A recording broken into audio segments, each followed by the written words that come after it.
Hello friends, welcome to the GS foundation. तो दोस्तों, आज के वीडियो में हम करेंगे ज्योग्राफी के महत्वपूर्ण प्रश्नों को। तो इस सेशन में जो क्वेश्चन लिया गया है दोस्तों, ऑलरेडी किसी न किसी एग्जाम में पूछे गए हैं और आगे भी यहाँ से क्वेश्चन आने की संभावना काफ़ी ज़्यादा है। तो इस वीडियो को आप अंत तक ज़रूर देखिएगा। तो चलिए दोस्तों, आज के सेशन की शुरुआत कर लेते हैं। सेशन का पहला सवाल आपकी स्क्रीन पर कहता है कि भारत का सबसे बड़ा कॉफी उत्पादक राज्य कौन है? भारत का सबसे बड़ा कॉफी उत्पादक राज्य कौन है? सही आंसर हो जाएगा option C is the correct answer. Bharat का सबसे बड़ा कॉफी उत्पादक राज्य कर्नाटक है। इसके बाद किस राज्य का स्थान आता है? केरल। और तीसरे नंबर पर तमिलनाडु का स्थान आता है। क्लियर? चलिए देखते हैं अगला सवाल। Question number 2। जरावा और सेंटली जनजातियां भारत के किस केंद्र शासित प्रदेश से संबंधित है? आपके ऑप्शन है अंडमान निकोबार द्वीप समूह, मध्य प्रदेश, लक्षद्वीप, अरुणाचल प्रदेश। सही आंसर क्या हो जाएगा? इसका सही आंसर हो जाएगा दोस्तों option A is the correct answer, Andaman और निकोबार द्वीप समूह। जरावा जनजाति अंडमान में दक्षिण और मध्य अंडमान में निवास करती है। जरावा जनजाति की अनुमानित जनसंख्या कितनी है दोस्तों? 250 से 400। क्लियर? चलिए नेक्स्ट क्वेश्चन, क्वेश्चन नंबर 3 क्या कहता है दोस्तों? क्वेश्चन नंबर 3, ब्रह्मपुत्र नदी भारत में प्रवेश करते समय किस स्थान पर यू टर्न लेती है? कहां पर यू टर्न लेती है, आपको यहां पर आंसर करना है। ब्रह्मपुत्र नदी भारत में प्रवेश करते समय किस स्थान से यू टर्न लेती है? आंसर हो जाएगा option C is the correct answer, Namcha Barwa से यह टर्न लेती है। ब्रह्मपुत्र की बात कर लिया जाए यहां पर, तो ब्रह्मपुत्र नदी जो है तिब्बत, भारत और बांग्लादेश से होकर गुजरती है। कहां से? तिब्बत, भारत और बांग्लादेश से होकर यह गुजरती है। ठीक है। उद्गम स्थल कहां पर है दोस्तों? उद्गम स्थल तिब्बत में मानसरोवर झील से होती है। क्लियर? और जहां पर इसका उद्गम होता है दोस्तों, वहां पर इसे किस नाम से जानते हैं? यरलुंग सांगपो के नाम से जाना जाता है। ठीक है। इसके बाद यह पूरब की तरफ चलती है दोस्तों, और भारत में सबसे पहले यदि आपसे पूछ लिया जाए किस राज्य में प्रवेश करती है? अरुणाचल प्रदेश में प्रवेश करती है। ठीक है। किस पहाड़ी को काटते हुए यह प्रवेश करती है? नामचा बरवा पहाड़ी को यह काटते हुए भारत में प्रवेश कर जाती है। क्लियर? असम में इसे किस नाम से जाना जाता है दोस्तों? असम में इसे ब्रह्मपुत्र के नाम से जाना जाता है। और बांग्लादेश में इसे किस नाम से जाना जाता है? बांग्लादेश में इसे जमुना के नाम से जाना जाता है। दोस्तों गंगा, यहां पर गंगा की बात कर लिया जाए तो गंगा जो है इसकी दो धाराएं बनती है, एक हुगली और दूसरा भागीरथी। तो गंगा का जो भागीरथी धारा होती है दोस्तों, उसी को बांग्लादेश में किस नाम से जाना जाता है? पद्मा के नाम से जाना जाता है। और जब जमुना और पद्मा मिलती है तो किस नदी का निर्माण करती है? मेघना नदी का निर्माण करती है। और यह कहां पर गिरती है? बंगाल की खाड़ी में गिर जाती है, बे ऑफ बंगाल में गिर जाती है। क्लियर? यदि आपसे पूछ लिया जाए दोस्तों कि दिबांग, दिहांग और लोहित किसकी सहायक नदियां हैं, तो ये सभी जो है ब्रह्मपुत्र की सहायक नदियां हैं। ठीक है। इसके अलावा सुबनसिरी, धनसिरी, कामेंग, ये सभी जो है ब्रह्मपुत्र की सहायक नदियां हैं। क्लियर? नेक्स्ट क्वेश्चन कर लेते हैं। क्वेश्चन नंबर 4 क्या कहता है दोस्तों? क्वेश्चन नंबर 4 क्या कहता है? सोना पानी जल विद्युत परियोजना किस राज्य में स्थित है? सोना पानी जल विद्युत परियोजना किस राज्य में स्थित है? सही आंसर हो जाएगा दोस्तों option A is the correct answer, Meghalaya में स्थित है।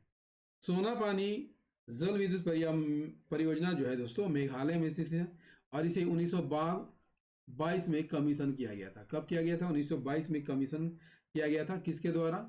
अंग्रेजों के द्वारा किया गया था। क्लियर? इसकी उत्पादन क्षमता कितनी है दोस्तों? 1.54 megawatt. Next question, question number 5 का आंसर कीजिए दोस्तों। 110 किलोमीटर लंबी एक्चुअल ग्राउंड पोजीशन लाइन किस स्थान के निकट स्थित है? सियाचिन ग्लेशियर, सरक्रिक, सक्सगम या श्रीनगर? इसका सही आंसर हो जाएगा दोस्तों option A is the correct answer, Siachen glacier के पास स्थित है। आइए इसे हम एक मानचित्र से समझते हैं।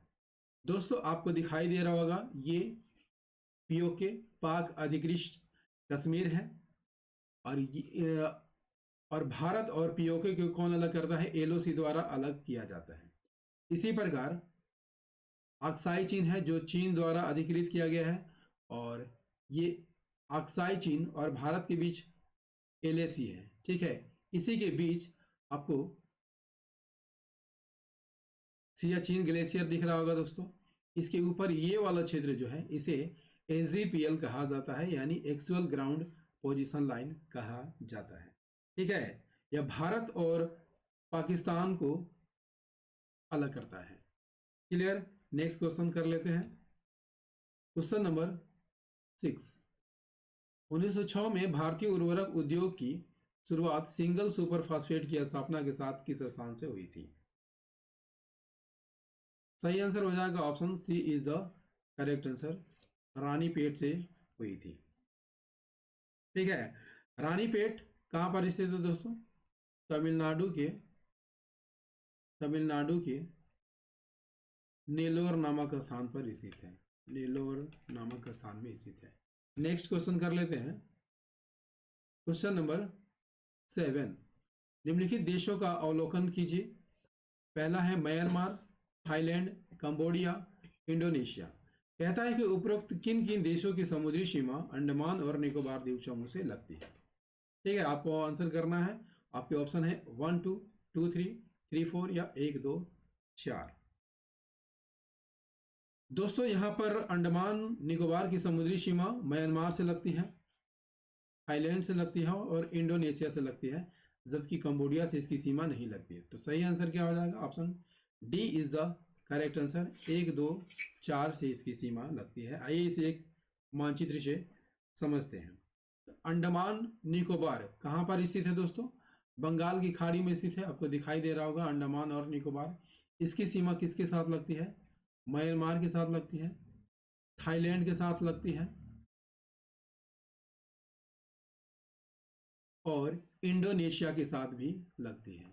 ठीक है, जबकि यह रहा आपका कंबोडिया, कंबोडिया के साथ इसकी सीमा नहीं लगती है। Clear? Next question, question number 8 का आंसर कीजिए दोस्तों।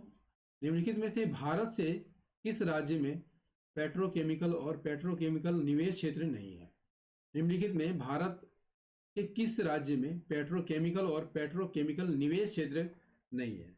सही आंसर हो जाएगा असम में पेट्रोकेमिकल और पेट्रोकेमिकल निवेश क्षेत्र नहीं है। कहाँ कहाँ पर निवेश क्षेत्र है दोस्तों? आंध्र प्रदेश, गुजरात और बंगाल में आपको निवेश क्षेत्र देखने को मिलता है। नेक्स्ट क्वेश्चन, क्वेश्चन नंबर 9, राष्ट्रीय बीज अनुसंधान प्रशिक्षण केंद्र किस स्थान पर स्थित है? राष्ट्रीय बीज अनुसंधान और प्रशिक्षण केंद्र किस स्थान पर स्थित है? फटाफट से आंसर कीजिएगा।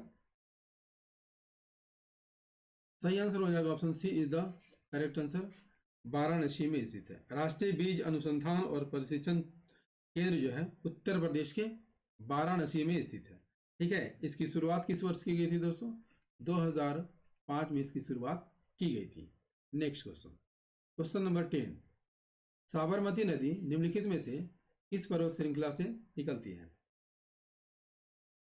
सही आंसर हो जाएगा option C is the correct answer, Aravalli पर्वत श्रृंखला से यहाँ पर निकलती है।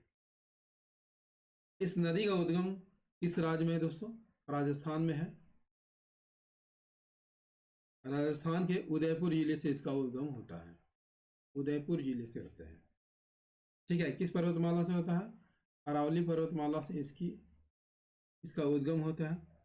किन किन राज्यों में बहती है? राजस्थान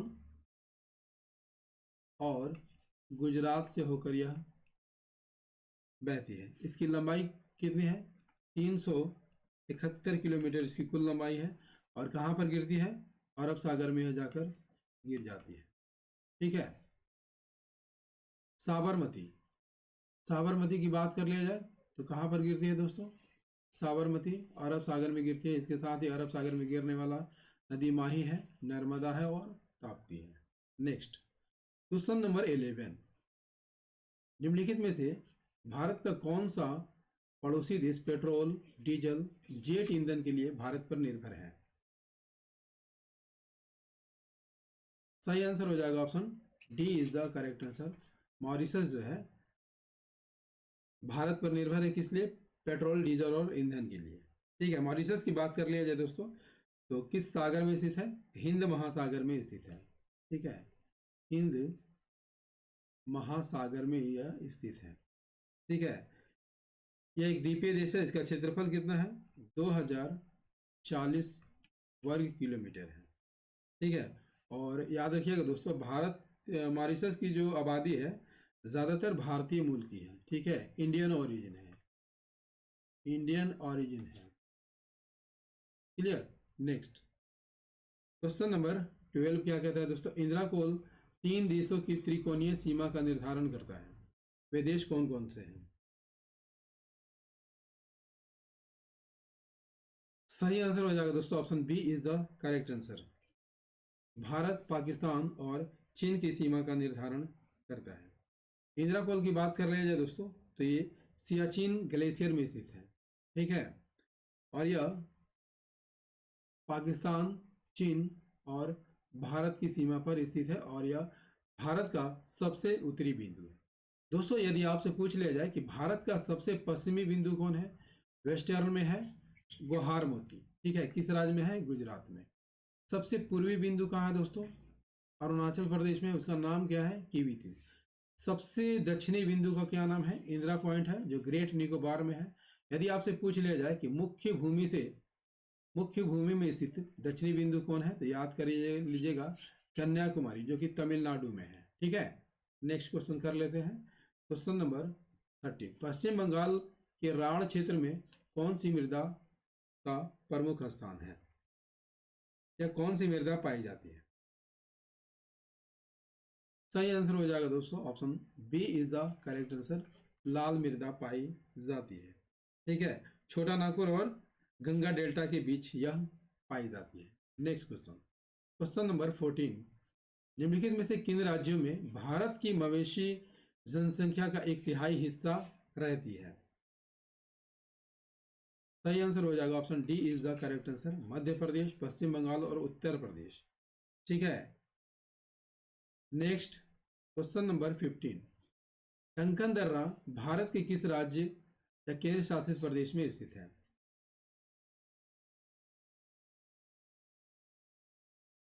किस राज्य या केंद्र शासित प्रदेश में स्थित है दोस्तों? सही आंसर हो जाएगा option C is the correct answer. Andaman Nicobar द्वीप समूह में स्थित है। किनके बीच है दोस्तों? रूटलैंड द्वीप, रूटलैंड द्वीप और लिटिल अंडमान के बीच स्थित है, लिटिल अंडमान के बीच स्थित है। ठीक है, कौन? कंकन दर्रा। दोस्तों इंडियन ज्योग्राफी का ये सेशन आपको कैसा लगा, कमेंट करके जरूर बताइएगा। यदि सेशन पसंद आया हो तो इसे लाइक कर दीजिएगा, दोस्तों के साथ अवश्य शेयर कर दीजिएगा। और यदि आप भी इस चैनल पर नए हैं तो चैनल को सब्सक्राइब करके बेल आइकन को जरूर प्रेस कर लीजिएगा। तो मिलते हैं अगले सेशन में पॉलिटी के प्रश्नों के साथ। तब तक के लिए जय हिंद, धन्यवाद।